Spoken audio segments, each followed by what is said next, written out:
Are you guys as excited that Young Justice is back as I am? Season 3, Outsiders, right now on DC Streaming, episodes 1 through 3. Let's talk about it. You're tuned in to AfterBuzz TV, the ESPN of TV talk. Now, let the buzz begin. When that music comes on, it's just goosebumps in the air. I'm telling you right now, after a 6-year absence, Young Justice Season 3 Outsiders premiered Friday, January 4th on the DC Streaming channel. And I'll be real, Outsiders, this Young Justice cartoon, and DC Titans is the real reason to get DC Streaming. Sure, they have a lot of things that we've seen. I'm glad Justice League and various movies is on it, but this is the content that we've been waiting for. When Young Justice got canceled, I was shocked. I thought it was one of the best cartoons, if not the best DC animated cartoon. And DC does cartoons right. They might not do their movies right, but their cartoons are amazing. And the episodes, I'm glad it's like a drug. They drop every single Friday. You get 3 episodes at a time, so you kind of get to binge watch them. Total of 8 weeks with 4 episodes dropping for part 1, and part 2 finales making a total of 26 episodes. The other thing that's very cool is that the episodes, when you spell them out by their title, spells out prepare the anti-life equation. So when you go through them all, each episode, and take the first letter, you're like, prepare the anti-life equation, which is something we've been kind of looming over since season 1 and season 2 going into season 3. We saw the end of season 2 with Vandal Savage and Darkseid, and then it just dropped. They dropped the ball. Here we are 6 years later. Season 1 focused on the founding of the team, members proving themselves, of course, and that whole teen angst and growing as teens. We saw each one come into their own. The main points of season 1 were the main members of the team relationships. Cadmus, Roy Harper was just a continuing theme, right? Roy Harper being a clone, Roy Harper being angry, Roy Harper being this.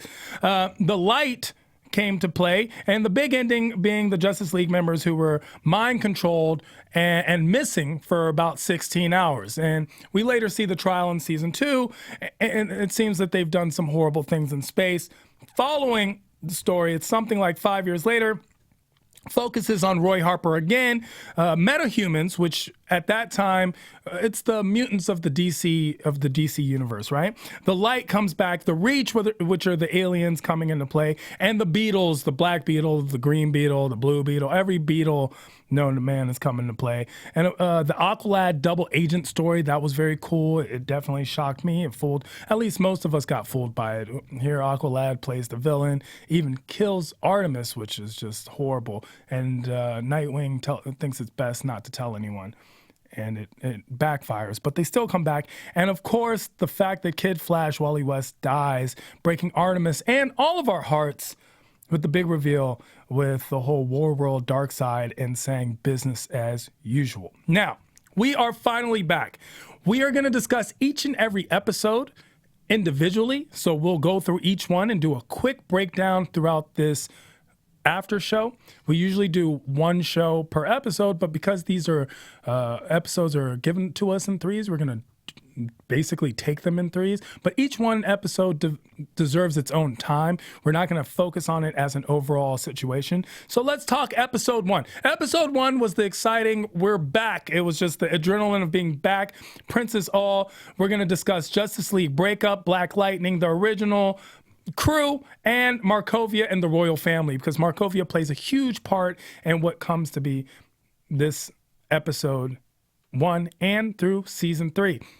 Called The Outsiders, which we know from the comic books, Outsiders is basically Batman's own personal Black Ops. And that's where we see, starting with episode 1, we start the episode at the conclusion of season 2. It does the quick recap where Nightwing steps down from the leading the team and leaves Calderon and in charge with Batgirl, who he says she's extremely able. Batgirl, of course, being Barbara Gordon. We come back to the League being all types of broken. 2 years later, the world is not trusting Lee, and metahumans being a high commodity, and they're even smuggled in traffic. That's the whole concept. These metahumans, ever since the Reach tried to use them, the metahumans are now emerging. It's the time. It's the age of the metahuman, right? The Justice League breaks up. first thing we're getting is this Justice League breakup. And that's where Batman kind of goes behind the rest of the members' backs and decides to basically start, it's not exactly a coup, but a breakup in pattern, because the Justice League to him is ineffective with all the new regulations. They're not getting things done. They are buried in bureaucracy. He doesn't like the direction they're going, and he takes Plastic Man, Hardware, Katana, Batwoman, and Green Arrow with him. Green Arrow, Black Canary's not too happy about, because he kind of did it behind her back. Definitely not happy about that. Then, because of this discourse, we see other members like Spoiler Arrowette and Tim Drake Robin also resign. Now, I need to break down the Tim Drakes because you have to tell which Robin's Robin. There's so many Robins, right? They resign too. A lot of discourse.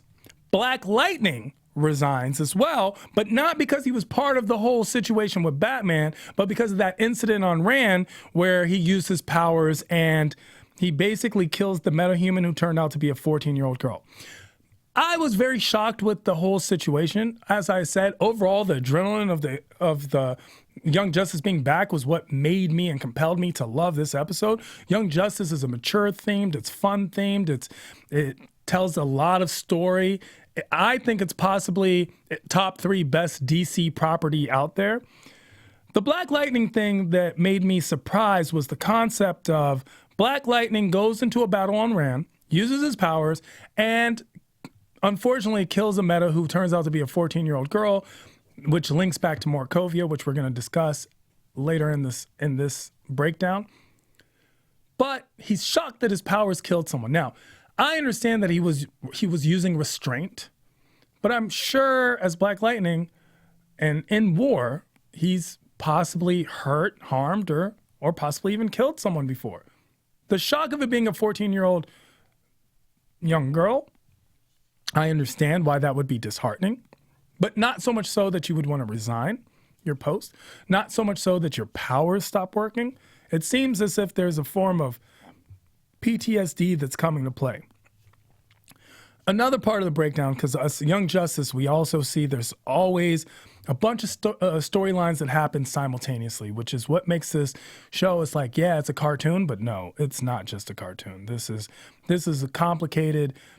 It's only a cartoon because it would just cost too much to make it live action. That's the real reason. And in many ways, it's better than the live action because of it, because we're able to do so much. We see that the old gang's back. Nightwing, who, if you remember, they even brought it up to us, who stepped down, and we have to discuss this Nightwing angle. He steps down, and he doesn't want to be the leader anymore. He doesn't even want to play this part. This is the year of the Nightwing. I mean, we've got Nightwing on DC Titans, and now Nightwing on Young Justice, and there are two very opposite spectrum Nightwings. The Nightwing on DC Titan is a dark, menacing force who's one step below or above Batman, depending on how you look at it. In this angle, Nightwing is basically just an older Robin. He's not specifically like a dark force. He still has a lot of love for Batman. He's got respect for the League. He just needed a break from being a superhero. Nightwing goes and starts collecting team members. He's been breaking up these metahuman rings, smuggling rings, trafficking rings, which is great because this. Now, Young Justice always had a sense of general commentary. Let's be honest. It talked about teen angst. It talked about coping with oneself, deciding who oneself is. If you remember season 1 with Megan's storyline of who she really is and hiding herself and things like that. Things that, sure, they were very drastic, but they were metaphors. They were metaphors for things that we all go through. Artemis had this whole thing where she had to prove herself because she didn't think she was good enough. That's something that is general commentary. It's commentary. But this season 3, Outsiders, it definitely has a more social commentary aspect, as we will see with the storyline of Marcovia, with the Karakis, and even with the concept of dealing with loved ones who are gone. I mean, it takes the role of general commentary and mixes it with social commentary, and it's very interesting. The smuggling ring, we see a lot of storylines, unfortunately, about human trafficking, even on the news now. And now we see in Young Justice, it's more about the metahuman trafficking, right? Nightwing goes and collects the old gang. The old gang come back. He goes right back into his comfort zone. Who's his comfort zone? It's the originals. It's Artemis. It's Superboy. It's McGann. Even though McGann's not too happy about Superboy taking on this mission, right? Artemis, interestingly enough, is living with what we could consider her brother-in-law, the estranged Will Harper, and the baby. So it's like a little family. Still has the picture, it was heartbreaking, has the picture of Wally West on her dresser. So she's not, you can tell she hasn't been herself ever since the incident, right? Superboy is living with McGann. Not a surprise. I never bought into the whole McGann with someone else situation. I never liked that when they brought that up in season 2. But McGann and Superboy, there was always that connection. We always liked that. And you know what I like the most is when in season 1 when Superboy was like, I always knew what you look like. And it didn't matter to him. Of course, as a Kryptonian, he's also an alien, but it was just more so because McGann had been hiding her form, which she still does in this way. But as her Martian form, she does go with the bald head, no more hair. Superboy is doing the guy thing where he accepts Nightwing's proposal without talking it over with his partner. McGann's a little peeved. Then Superboy. That they aren't going to be together. And then Superboy, of course, turns around and proposes to McGann. We're going to be together forever. Not a shocker, but it was still sweet. It was nice to see. They have a history that we love putting these two people together. It's nice. It's comfortable. It's familiar. We see it. We see on one side, Artemis is heartbroken. She's without her partner. On the other side, we see Superboy and McGann being such a strong team because they are two together. They do have partners. And then we also hear the voice of Oracle in the background helping out Nightwing, who, for most of the comic book fans, were very familiar as Batgirl. After the Killing Game, putting her in the wheelchair, she's playing that role of the brains behind the brawn. And at this point, we are seeing what the relationship between Oracle and Nightwing is. It seems extremely friendly, a little flirty, but we want to see more. And we don't actually get to see, or we get to hear her and seeing how it plays out. Now, Marcovia. Sheesh. What does Marcovia stand for? Let's discuss the concept of what Marcovia is. Marcovia has come to play, and I don't even understand why Marcovia is such an important part of the DC world when it comes to especially Young Justice, but it just seems to be the perfect example of, first of all, it's still a country. It's a small country. It's a small, what are we going to call it, Eastern European country in which there still is the hierarchy. It's not a democracy, which a lot of us in the Western world wouldn't be used to. It still goes by, basically, it's a kingdom. It's the kingdom of the family Markov.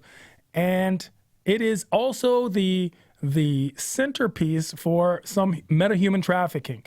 And we are trying to find out where the royal family plays this part. Now, Marcovia is an analogy for Serbia-Bosnia. It's a very similar conflict between the Serbs and the Bosnians. It also seems to play an analogy for the Israeli-Palestinian conflict, the Kurdish-Iraqi conflict. Basically, any severe conflict of a nature of two different groups of people in one singular place is played out in Marcovia.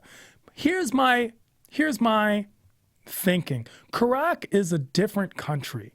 Why are Karak and Marcovia so linked?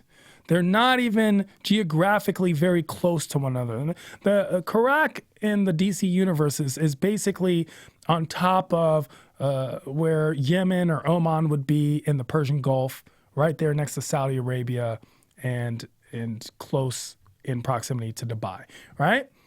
Marcovia in the DC universe is somewhere in the Eastern Europe, Croatia, Serbia, former Yugoslavia, like in that area of the world.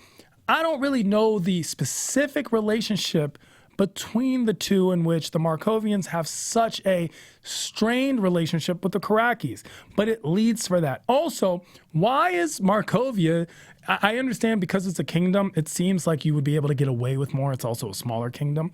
But why is this the headquarters of metahuman trafficking, right? Why this place? Why not Paris? Why not London? Why not anywhere else in the world where there are actually bases? This is maybe a useful metaphor of a Russian nature, where we see a lot of human trafficking coming from Russia, which is what the DC universe is trying to transcribe in a way.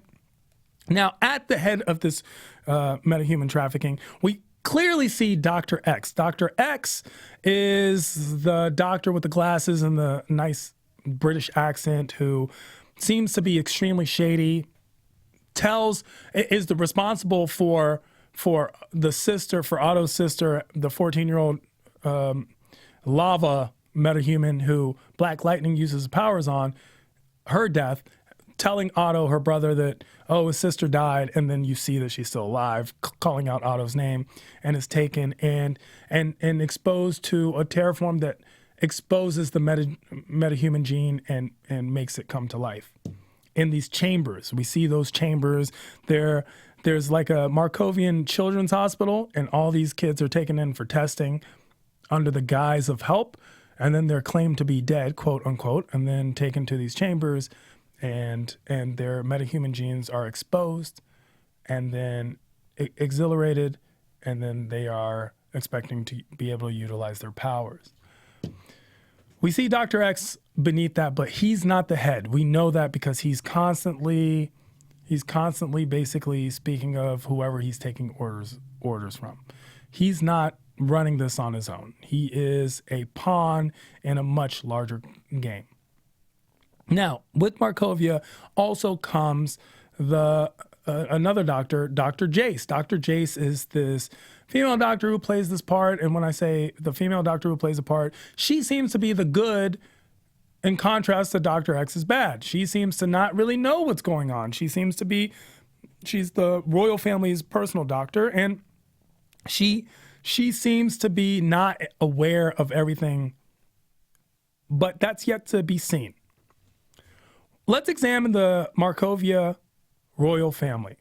Now, the person who plays the big part, as we know, is Prince Brion. Prince Brion is the middle child. We have Prince Gregor, the oldest, who is turning of age in order to be crowned and is the next in succession in line. And then we have the youngest, Princess Tara, who we've seen before. We've seen her play a part actually in season 2, and it's very interesting that Princess Tara is here. And Princess Tara is claimed to be dead. Now, we know that something shady is going on even in this first episode. Princess Tara being dead just seems to be a very vague situation. We also see, let's go with the parents, King Victor Markov, King Victor, and Queen Ileana Delam. Now, why I use the name Delam at the end, it's Delam Markov, but the reason I use Queen Ileana Delam is because not only is Count Vertigo in this family, but General Baron Delam, who is Queen Ilana's brother. He's the general. He's the one who comes to play a huge part. And the last name Delam we see is an anagram for Bedlam, which is the human trafficking, the metahuman trafficking organization's name. And Nightwing kicks himself in the ass and hits himself in the head for not realizing that it was an anagram. Something very un-Nightwing of him, by the way. Very un-Dick Grayson. Dick Grayson would have figured that out in half of a second. So, why this is important? Because Prince Brion, the king and queen are murdered. They're murdered by a speedster metahuman who we don't see after that. And the door is opened by a young lady who comes to play a large part as we go into episodes 2 and episodes 3. At this point, she is unknown and unnamed. She opens the door. Do we know if she's actually part of the plot or just as a unwilling participant? We are not sure. It looks like she knows what she's doing. We are not confirmed. And it plays a huge storyline, not only Not in episode 1, it's just a foreshadow, but going on to episodes 2, 3, and of course 4, 5, 6, as we are on right now. Now, the parents are killed, meaning Prince Gregor is brought up in succession. The reasoning, the thinking, of course, has to be the understanding of, is Prince Gregor in on this? Is he the one who wanted to move up? We're not sure. Now, given his character as displayed, we don't think so. But we hear little things like when we find out that, of course, Count Vertigo is part of this metahuman trafficking ring. Go figure. Then we also find out that General Baron DeLam, Bedlam, is part of this, is the leader, the one who Count Vertigo is speaking to. We also find that out, that General DeLam is part of this. And we're like, wow, what's going on here? We're still not sure how deep or how far this conspiracy runs. They are running a whole human trafficking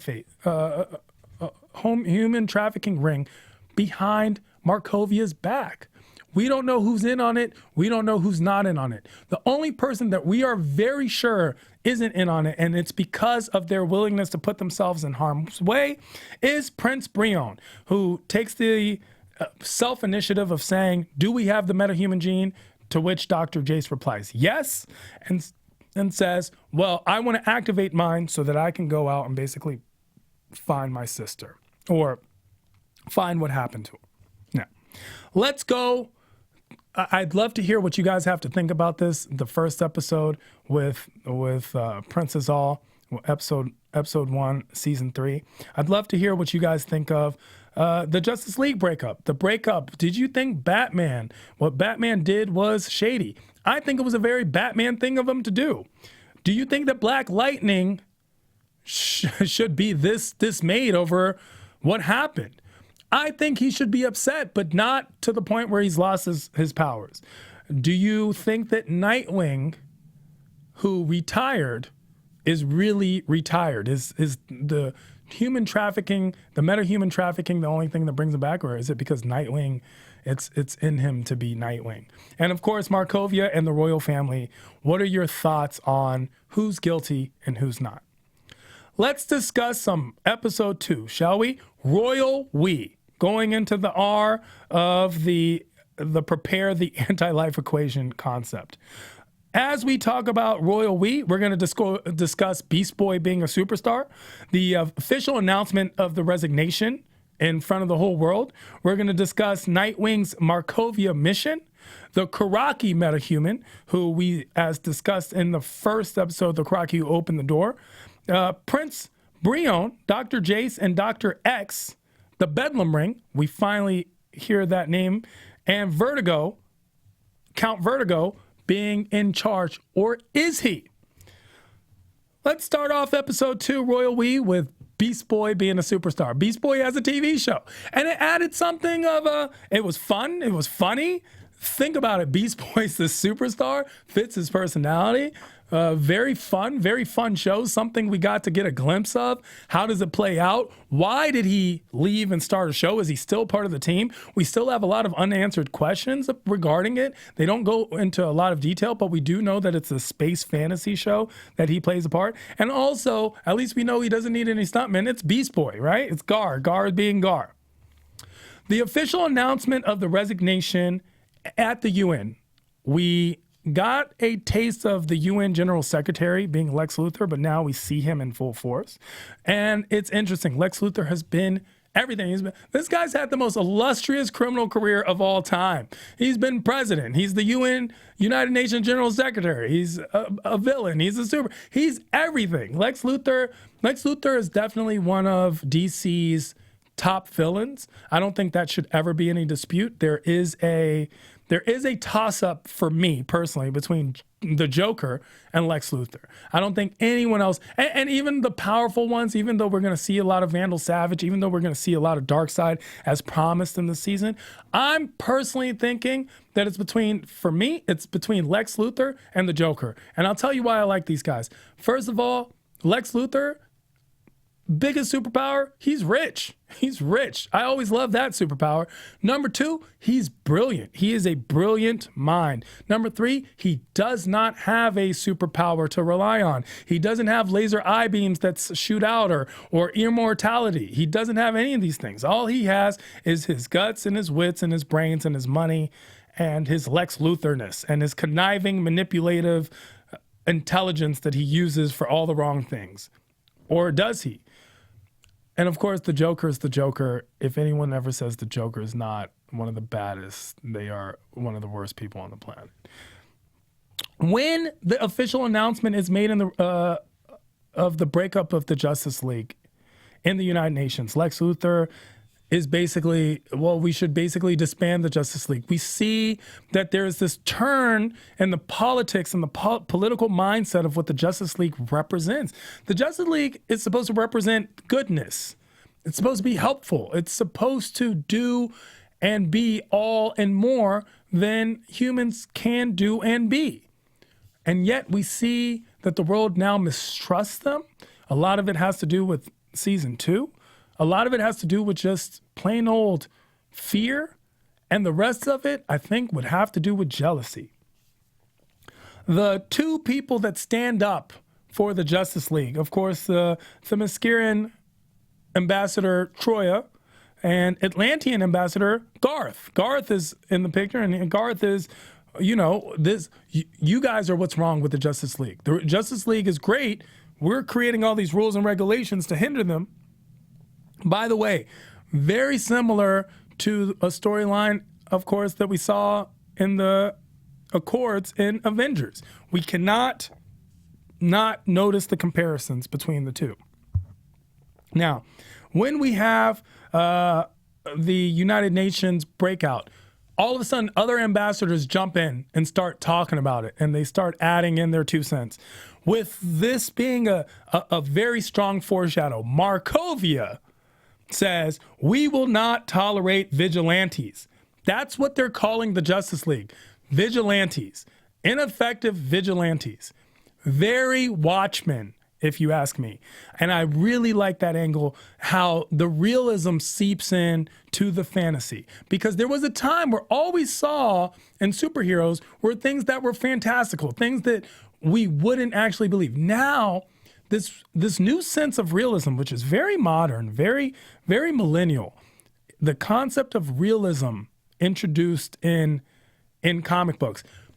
For any comic fan, we know that the comics have been doing this for years, but now the public, the audience, the general consensus is to believe this. We saw that with the Christian Bale set of Batman movies, very realistic, very accurate portrayals almost of within reason, of course. And now we're seeing this again in Young Justice, which, by the way, as I've stated, sure, it might be a cartoon, but it is much, much, much more. And of course, it makes sense that the Themysciran and the Atlantean ambassadors are the ones who stood up for the Justice League. They are the ones with basically superpowers, right? And it's Troya and Garth. So they're basically, of course, Troya's in the Justice League and Garth. But Marcovia is saying no vigilantes anymore. That was some type of giveaway that Marcovia is doing something shady. Even though I'm a firm believer, of course, of innocent until proven guilty. And just because, for example, just because you run doesn't mean you're guilty, right? Things like that.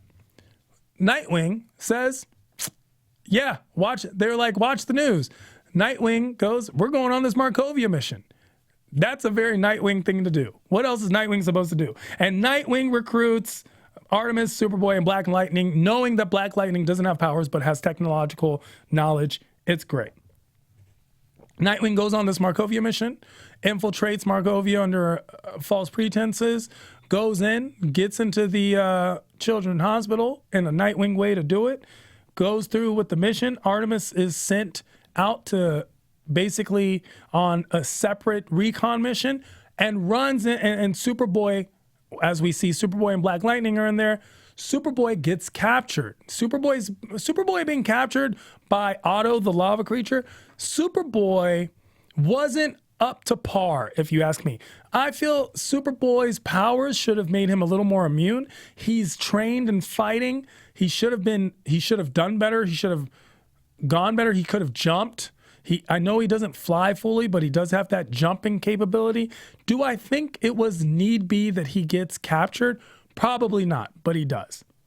Now, switching speeds to the Artemis storyline. Artemis runs into the Karaki girl being buried by some foot soldier henchman. She goes there to help them. The Karaki girl, all of a sudden, her metahuman gene is exposed. Or at least we hope it's metahuman gene. So many questions about this girl that we're going to see throughout the next couple episodes. So many questions about who she is and what she does. And she has this aura power thing that reveals itself, and she can heal herself, basically coming back from all types of death, whether it's her neck being snapped or her being burned to bits, basically half of her being burned. Her powers seem to just exponentially grow as we see it, but so far right now, her powers are just beginning. Prince Breon is now taken by Dr. Jace, and Dr. Jace has her own thing that she's doing, her own hidden agenda. She gets Dr. X to basically take Prince Breon on and activate his metahuman gene. Storyline, the Prince Breon one, him being captured, so to speak. And when you see them side by side, Superboy is in one pod, in one capsule, and then Prince Breon's in the other one. And you're looking at it saying, what is Dr. Jace's deal?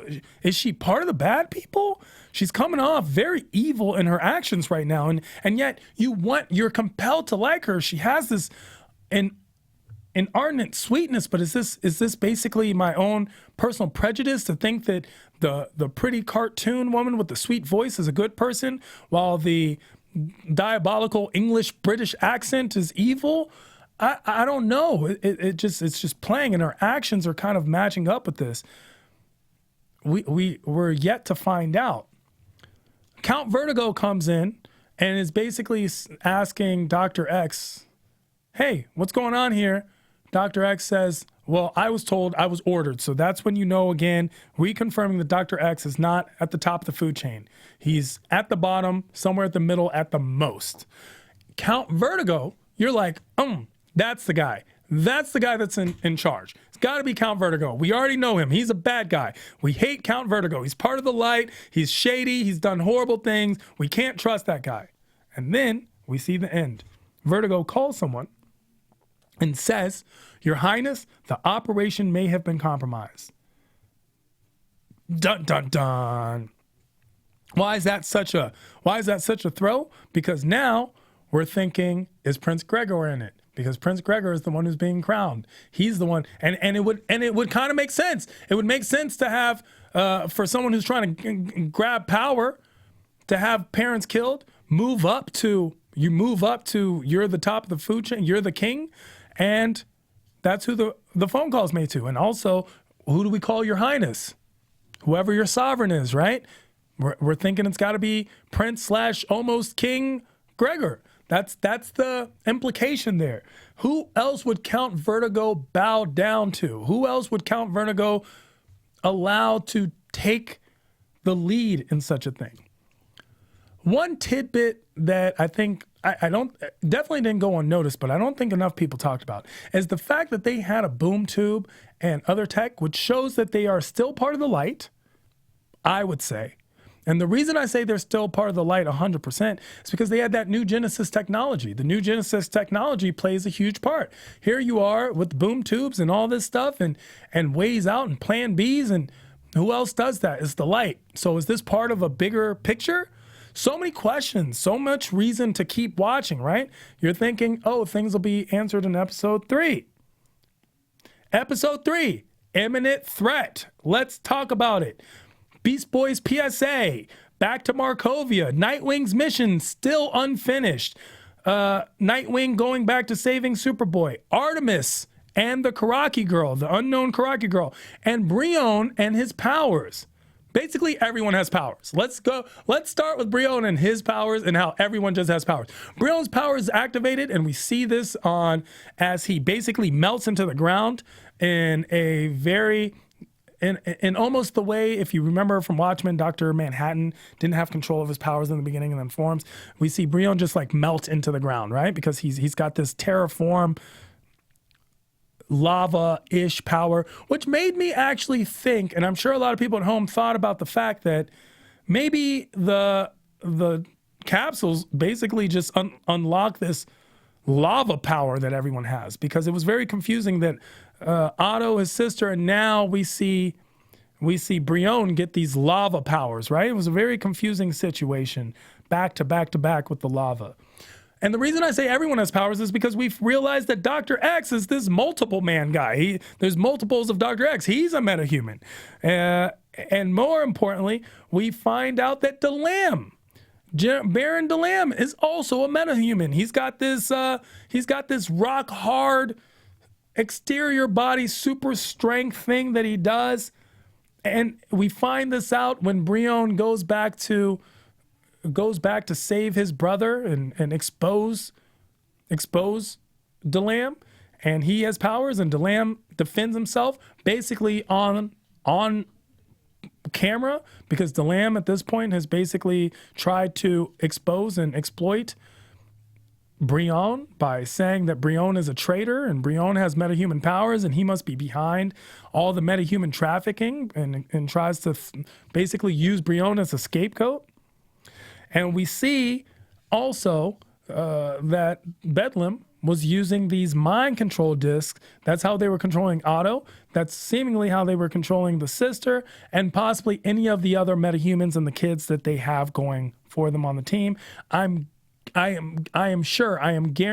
guarantee that brain disc is going to play a huge part later on in the show. It's definitely going to play a big part in the show.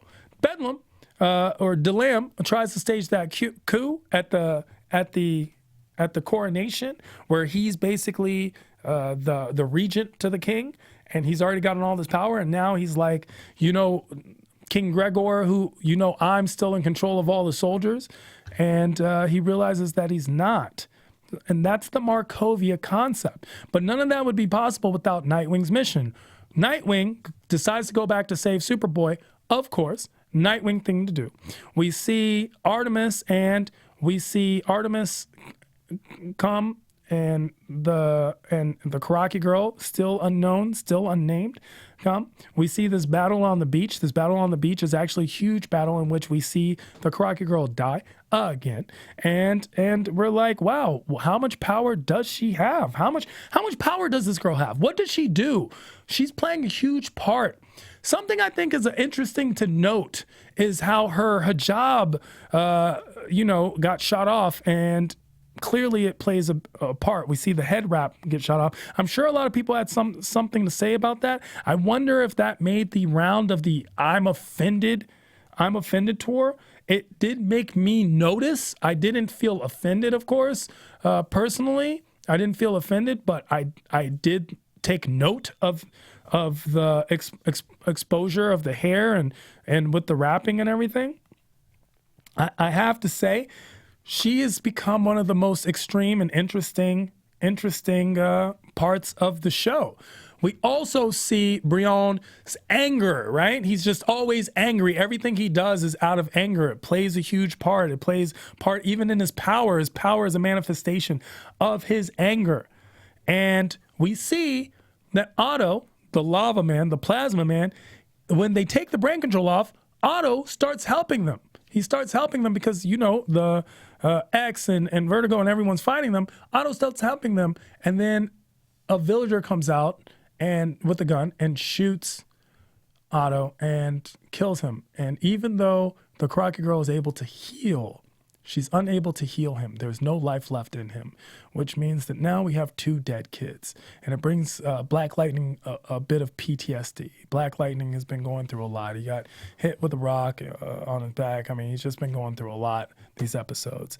So we see a lot of storylines unraveling, unfolding, storylines crossing, Nightwing's metahuman trafficking, Black Lightning's personal demons and battles, the Justice League, what's going to happen with them. We don't know. We want more. We have to find out. We have to find out. Let's go to news and gossip really quick for this first 1, 2, 3. AfterBuzz TV News. And basically, the news and gossip is coming out. One of the big major storylines is since Wally West was an original member of the team, it has been a constant thing that hopefully Wally would come back. Jason Spicek, who is the voice actor that plays Wally, teased the potential return in a tweet involving his work on the Teen Titans, the Judas Contract animated film. It should be built up slowly to give that maximum emotional impact. Maybe we'll get it in part 1. Most likely we'll get it in part 2, but that's definitely been on the table. And we've seen this before. We've seen Terminal Velocity. We've seen Infinity Crisis, and we've seen Rebirth. Wally West keeps coming back. I mean, we didn't actually see him die. We saw him disappear into the Speed Force, and if we know anything from the Flashes, whether it's the TV show or the comic, the Speed Force does what the Speed Force wants to do. So is Wally West dead? We don't know. Everyone seems to think so, but that means nothing in comic book world. So let's see if Wally West actually does return. For the special segment, we're going to pick a character that you feel most describes you as a person. And in this, I would say that the character that describes me most as a person is going to have to be Batman. That descent and doing things on his own and going rogue is a very Batman thing to do. And I'm definitely known and guilty of that, is when I see something's not working, I'm going to take my own way. I'm going to figure it out. So I'm Batman. I'd love to hear from you in the comments below. Who do you think you were? How do you think you play out? And what did you think of Young Justice, these first 3 episodes, 1, 2, and 3 of Young Justice Season 3? Let me know. I need to hear from you. I know it seems like we're starting late, but trust me, we're going to be on it right here at AfterBuzz. And make sure that you check out all our after shows, because we do so for all of your favorite TV shows, from dramas, reality TV, sci-fi, and more. But we do need your help. We're asking that you please subscribe to one or more of our YouTube channels. By subscribing to our channel, YouTube will suggest content that's tailor-made for you. And if you hate those pesky notifications, don't. Just click them off. You can click them all like click, and they are gone. Hit that subscribe button now for this channel, and check out our other AfterBuzz YouTube channels. I'm on a bunch of these shows. Let us know you did so in the comments, and we'll thank you on air. For now, thanks for being the best fans and helping us be the ESPN of TV talk. Anyway, so much for me from season 3 of Young Justice, Outsiders, episode 1, 2, and 3, lumped in a crew. I am Tehran. I've been your host. It's been a pleasure being a part of you. I will see you guys for more and more and more. We've got a lot of Young Justice cover, so stay tuned right here on AfterBuzz. Catch you guys next week. Our founder, Keven Undergaro, Phil Svitek, and me, Maria Menounos, would like to thank you for tuning in to AfterBuzz TV. Remember, we're not just the first, we're the biggest in the world, and we're the only destination for all your favorite TV shows. Whatever you crave, we've got it. So go to AfterBuzzTV.com and check out our lineup. Buzz you later.